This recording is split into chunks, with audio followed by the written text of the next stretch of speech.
Halo kaum intelektual sekalian. Menurut saya, ada satu hal yang jarang diperhatikan oleh pemerintah seputar warga miskin, warga menengah ya, kemudian warga kaya gitu ya di Konoha. Jadi gini guys, yang luput dari perhatian pemerintah itu adalah ada warga yang dia tidak bisa dikatakan kelompok menengah ke atas dan juga tidak bisa dikatakan kelompok warga miskin gitu. Jadi ini warga miskin, ini kelompok menengah. Nah dia itu tuh di sini nih ya. Jadi nggak bisa dikatakan dia kelompok menengah, nggak bisa dikatakan kelompok miskin gitu. Ya ada di perbatasan gitu. Dan jumlahnya banyak banget ya kalau saya perhatikan di Indonesia. Menurut saya tuh kelompok inilah yang paling menderita. Kenapa saya mengatakan seperti itu? Karena orang miskin itu sudah jelas-jelas dapat bantuan dari pemerintah, ya bantuan ini, bantuan itu, ya bantuan PKH dan lain sebagainya. Ada banyak banget bantuan-bantuan ya. Sementara orang yang saya maksud ini, kelompok yang saya maksud ini, mereka nggak dapat bantuan gitu. Tapi posisi mereka bukan di kelompok menengah ke atas. Jadi menurut saya ini yang perlu diperhatikan oleh pemerintah dan sangat jarang sekali ya diperhatikan pemerintah hal-hal seperti ini ya. Pemerintah itu lebih fokus pada orang yang sangat kaya banget dan orang yang sangat miskin banget.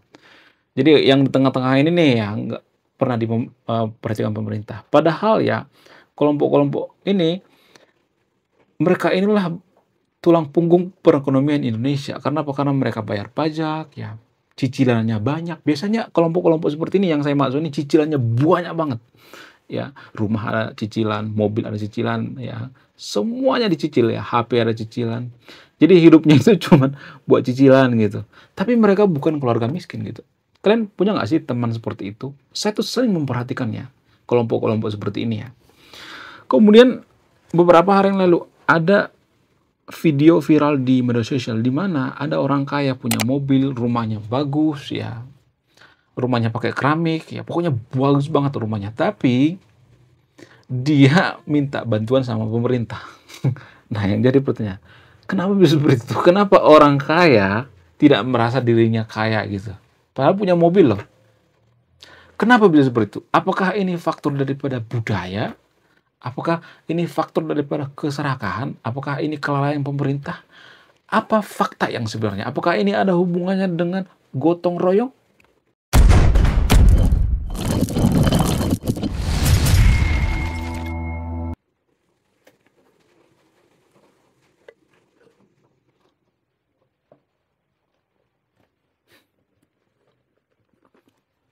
Cek, cek, cek, cek, cek, cek, tes, tes, tes, tes. Sebenarnya kalau boleh jujur ya, kenapa orang Indonesia itu nggak semuanya tapi ya, ada orang Indonesia yang sudah kaya, sudah mapan, sudah punya mobil dan lain sebagainya, tapi mereka masih mengharapkan bantuan daripada pemerintah. Apa sih yang mempengaruhi? Kenapa mereka ini nggak sadar bahwa mereka ini berada gitu? Jadi seolah-olah mereka itu ngambil jatah orang miskin. Kan kasihan orang miskin, yang benar miskin gitu. Mereka ngambil jatah daripada si miskin gitu. Apa yang mempengaruhi? Jadi salah satu alasan yang paling mempengaruhi itu karena budaya, culture. Jadi budaya Indonesia itu ya ada istilah budaya enakan gitu. Budaya nggak enakan itu misalnya nih ya, contoh misalnya nih. Ada kepala desa ya, terus dia punya orang dalam misalnya atau temen dekat, sohib gitu ya. Nah, kepala desa ini kan nggak enakan sama sohib-sohibnya ya, kemudian nggak enakan sama rekan-rekannya, teman-temannya, teman sejawatnya, teman nongkrongnya, sahabatnya. Sehingga kalau misalnya nih ada yang minta nih ya, Pak Kepala Desa, saya mau ini dong, ikut bantuan dong. Dia nggak enakan menolak. Jadi ini culture. Kita kan punya budaya nggak enakan. Kalau misalnya nih ada yang ngajak kita ke suatu tempat, yuk ke sana yuk. Ya, ya, nanti ya. Ya, insya Allah ya. Nanti saya ke sana ya. Kita tuh sangat susah menolak, guys. Budaya kita itu budaya nggak enakan. Kalau kita tolak itu nggak enak gitu. Jadi kenapa bisa seperti itu? Apa alasannya? Alasan yang paling masuk akal itu karena kita tuh sangat menghindari yang namanya konflik tahu sebenarnya, guys. DNA Nusantara itu sebenarnya sangat sangat susah yang namanya berkonflik. Kita sebenarnya menghindari konflik. Kenapa bisa seperti itu? Apa alasannya? Karena ini menjawab tantangan alam kita. Jadi alam Nusantara itu kan sangat subur ya. Ya, makanan di mana-mana, ya buah di mana-mana, ya tanaman di mana-mana, sayur di mana-mana, air di mana-mana. Jadi tidak ada alasan untuk berkonflik. Kalau misalnya nih ya, konflik sumur misalnya. Ya ngapain konflik sumur, kan nanti digali dikit nanti langsung dapat air gitu. Beda dengan misalnya kita bandingkan dengan negara lain misalnya. Negara lain itu kan mereka nggak seperti itu culture-nya, budaya, enggak. Mereka mempertahankan ya, sehingga mereka lebih frontal gitu daripada kita. Kita tuh nggak punya budaya konflik tau. Sehingga turun-temurun kita itu punya budaya nggak enakan. Makanya kalau ya kita punya rekan ya, kita seorang kepala desa, kita punya rekan, rekan kita minta bantuan gitu, padahal dia kaya, kita nggak enakan gitu. Itu yang pertama ya. Dan budaya nggak enakan ini juga yang mempengaruhi kenapa banyak korupsi di Indonesia. Contoh misalnya nih, dia sangat dekat sama bosnya misalnya ya, di perusahaan atau di instansi pemerintah misalnya. Karena dia dekat banget sama bosnya, sering ditraktir ya. Kemudian bosnya itu sering umrohin misalnya ya. Kemudian bosnya ini ya lawyer banget ya, padahal duitnya korupsi misalnya. Lalu dia nggak enakan ya. Walaupun dia tahu bosnya korupsi, dia nggak bakal ngelaporin gitu. Karena nggak enakan. Jadi budaya nggak enakan inilah yang bikin kita nggak berkembang, guys. Ini yang harus kita rubah ya. Budaya nggak enakan itu. Nggak selamanya kebiasaan itu benar yang perlu kita biasakan. Culture atau budaya itu nggak selamanya benar, guys. Culture yang benar atau budaya yang benar lah yang perlu kita biasakan. Kemudian, apa alasan selanjutnya misalnya? Karena budaya silaturahmi. Jadi, budaya silaturahmi itu juga sangat, ini guys ya, sangat-sangat mempengaruhi kenapa bantuan-bantuan seperti ini jarang ditolak gitu ya. Kalau misalnya nih ya, ada ngasih bantuan, kita berpikir ya bantuan ini nggak enak ya kalau ditolak gitu. Ya udah diterima aja lah gitu ya. Jadi berhubungan dengan budaya guys, ya berhubungan dengan culture ya. Kemudian alasan selanjutnya karena gotong royong. Jadi semangat gotong royong kita itu ya, semangat gotong royong kita itu kadang-kala disalahgunakan gitu. Contoh misalnya nih ada bantuan dari pemerintah khusus untuk warga miskin, maka warga suatu kampung itu mengatakan nggak bisa gitu dong, kita harus gotong royong dong. Gotong royong menghabiskan duit ini ya harus sama-sama, sedih kita sama-sama ya, senang kita sama-sama gitu. Jadi gotong royong, budaya gotong royong ini juga mempengaruhi kenapa kita seperti itu. Ini secara tidak sadar ya, secara kasat mata ya. Kemudian apalagi budaya patron klien. Apa itu patron? Patron itu orang yang memberi kuasa, melindungi gitu. Contoh misalnya nih ya, di suatu pemerintahan ada misalnya politisi atau pejabat misalnya bupati, kepala desa dan sebagainya. Terus dia punya tim ses misalnya. Dia punya pendukung yang sangat militan gitu. Nah, ketika dia jadi kepala desa, bupati atau apa segala macam, maka biasanya si kepala desa ini akan melindungi yang namanya patron kliennya gitu. Kliennya dilindungi dan kliennya juga akan mengabdi kepada patronnya gitu. Jadi semacam simbiosis mutualisme. Dan inilah yang bikin kenapa banyak warga yang sudah berada tapi dapat bantuan. Kenapa? Patron klien. Ya. Kemudian apalagi yang mempengaruhi? Kenapa bisa seperti itu? Kenapa ada budaya korupsi, kolusi, nepotisme yang ada di Indonesia? Alasan selanjutnya itu karena budaya kolektivitas ya. Jadi Indonesia itu kan punya budaya kolektivitas. Artinya gini, kalau misalnya nih ya, kelompok kita diserang, maka kita akan marah gitu. Kalau kelompok kita dapat bantuan jatah misalnya nih, ya bantuan dari pemerintah, maka kita berpikir bahwa itu jatah gitu. Datang duit nih dari pemerintah, kita berpikir, oh ini jatah. Jadi pola pikir daripada orang yang berpikir komunal itu seperti itu guys. Sama seperti zaman dulu ya, zaman purba ya. Zaman purba itu kan manusia purba itu hidup di hutan ya, kemudian di goa-goa. Ketika mereka mendapatkan makanan, dibagi bersama-sama gitu. Ya, sama rata dibagi. Nggak ada yang kelaparan ya. Jadi kalau mereka kelaparan ya kelaparan semua. Namun ya, yang terjadi itu kan zaman sekarang kan sudah beda ya dengan zaman dulu ya. Namun tradisi ini masih turun-temurun gitu. Mirip seperti manusia purba zaman dulu. Karena kita dapat duit dari pemerintah, kita berpikir ini jatah gitu buat kelompok kita. Ya dibagi dong ya, mau kaya mau miskin harus dibagi gitu. Jadi tradisi atau culture seperti inilah yang perlu kita ubah sebagai kaum intelektual ya.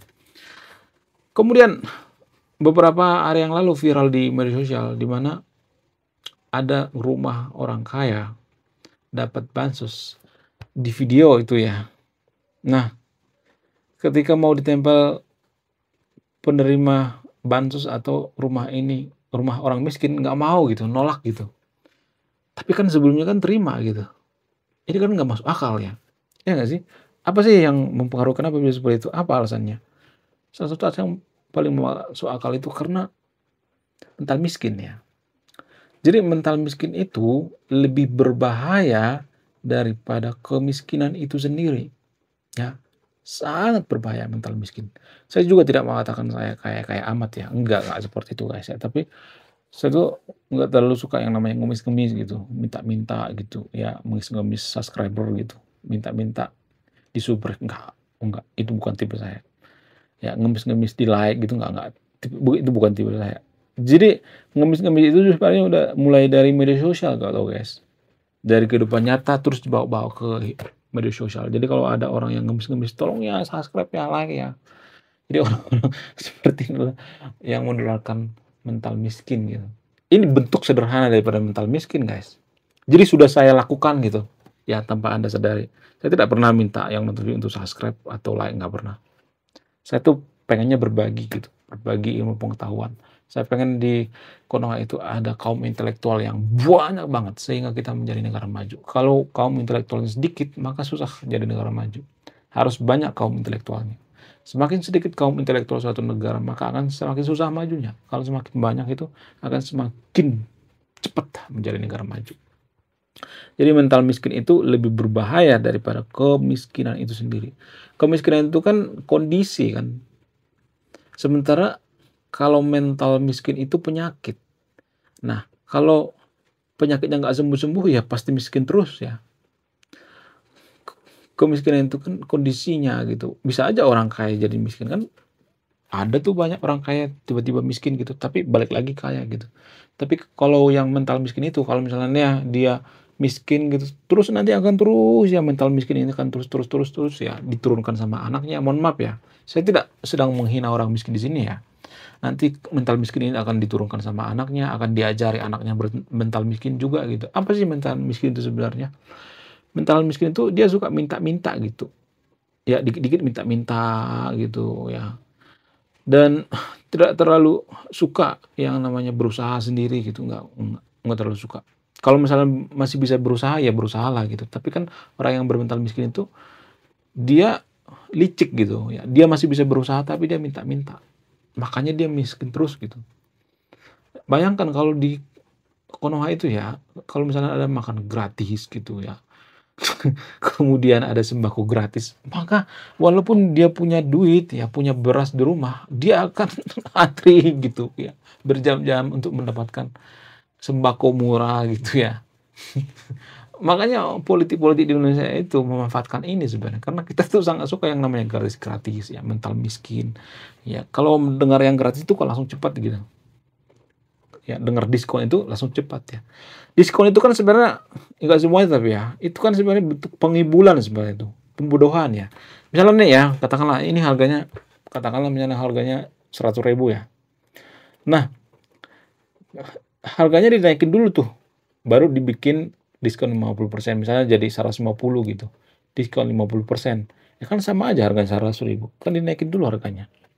Nah, trik ini berhasil untuk menggait orang-orang miskin yang bermental miskin.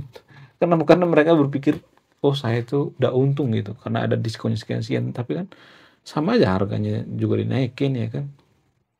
Jadi mental miskin seperti ini yang perlu kita berantas ya dari Konoha ya. Nah yang jadi pertanyaan selanjutnya misalnya, kenapa bisa seperti itu? Apa alasannya? Kenapa banyak di Konoha itu orang yang bermental miskin? Apa sih alasannya? Dari mana sih faktornya itu? Apakah ini dari culture atau budaya? Jadi menurut data dari Semeru Institute, orang miskin itu melahirkan orang miskin juga guys. Jadi kemiskinan itu diwariskan tau sebenarnya guys. Cuman sedikit ya orang yang keluar dari kemiskinan. Karena kemiskinan ini diajarkan dari orang tua ya.